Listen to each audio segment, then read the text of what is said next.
मैंने रजीना को अपनी पत्नी की तलाक की शर्तों के बारे में बताया। वो जोर से हंसी और उसे लगा यह सच में पागलपन है। कोई फर्क नहीं पड़ता कि वो कौन सी चालें चलती है, उसे तलाक का सामना करना ही पड़ेगा, उसने तिरस्कार पूर्वक कहा।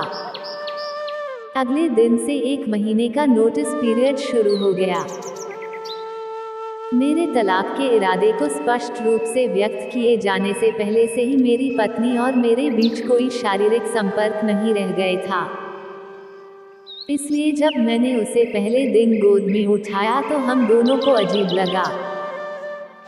हमारे बेटे ने हमारे पीछे ताली बजाई, डैडी ने मम्मी को गोद में लिया है।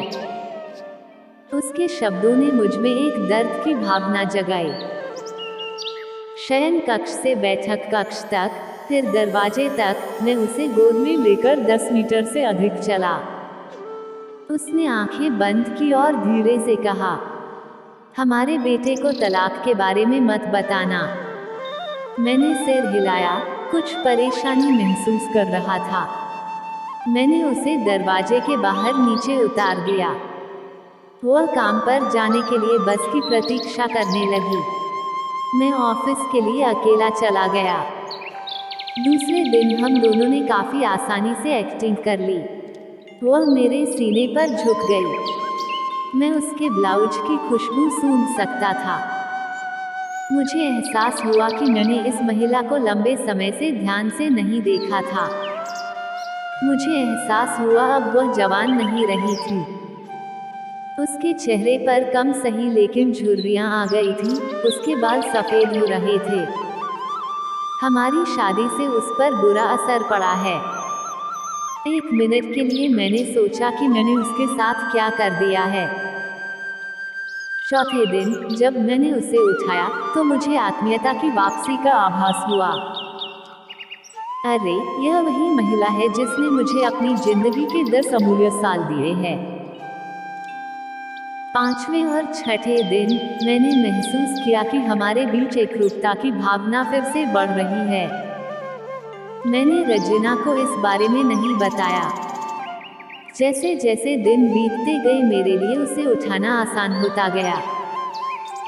मैंने सोचा शायद प्रतिदिन की ये कसरत ने मुझे मजबूत बना दिया। एक सुबह वह सोच रही थी कि क्या पहने। उसने बहुत सारे कपड़े पहनने की कोशिश की, लेकिन उसे एक भी उपयुक्त पोशाक नहीं मिली। फिर उसने गहरी सांस ली। वो बोली, मेरे सभी कपड़े बड़े हो गए हैं। मुझे अचानक एहसास हुआ कि वह इतनी पतली हो गई है। मुझे अब समझ में आया कि यही असली वजह है जो मैं उसे इतनी आसानी से उठा पाता था। अचानक एक विचार ने मुझे अंदर से झकझोर दिया।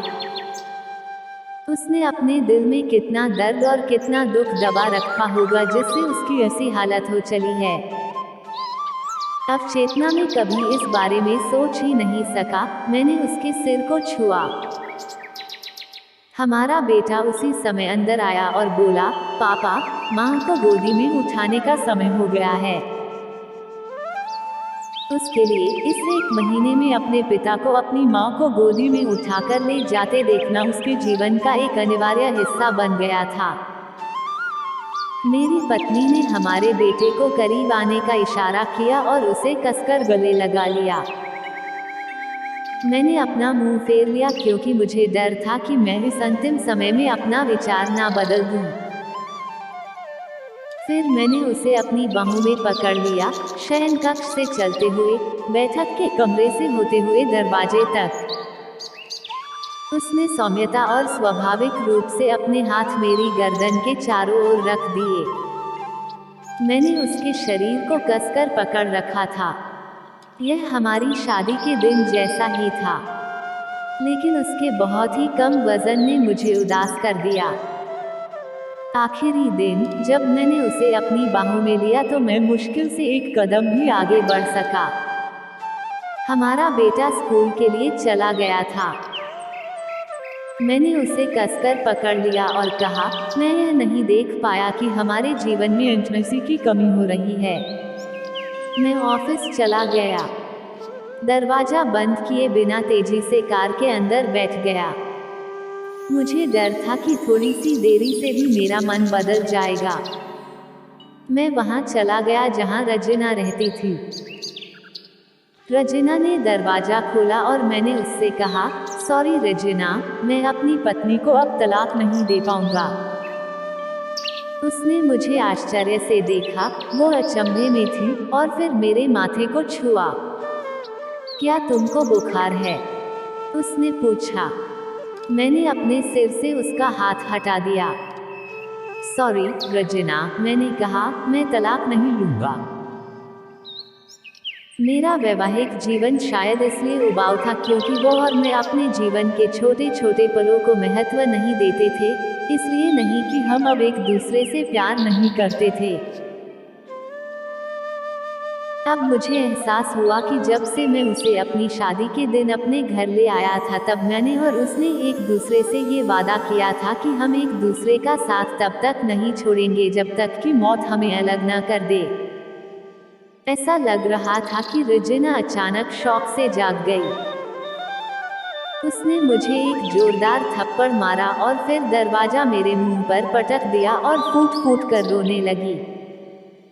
मैं उसके घर से बाहर आया और अपने घर की ओर चल दिया। रास्ते में फूलों की दुकान पर मैंने अपनी पत्नी के लिए फूलों का गुलदस्ता लिया। सेल्सगर्ल ने मुझसे पूछा कि कार्ड पर क्या लिखूं। मैं मुस्कुराया और लिखा, मैं तुम्हें हर सुबह उठाऊंगा जब तक मौत हमें अलग नहीं कर देती। उस शाम मैं घर पहुंचा, हाथों में फूल और चेहरे पर बड़ी सी मुस्कान लिए। मैं सीढ़ियां चढ़ा और अपनी पत्नी को बिस्तर पर पाया मृत। मेरी पत्नी महीनों से कैंसर से लड़ रही थी और मैं रजीना के साथ इतना व्यस्त था कि ना मैंने ध्यान दिया नहीं महसूस किया। वह जानती थी कि वह जल्द ही मर जाएगी और वह मुझे हमारे बेटे की नकारात्मक प्रतिक्रिया से बचाना चाहती थी।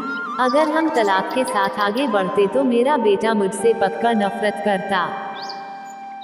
कम से कम हमारे बेटे की नज़र में मैं एक प्यार करने वाला पति हूँ।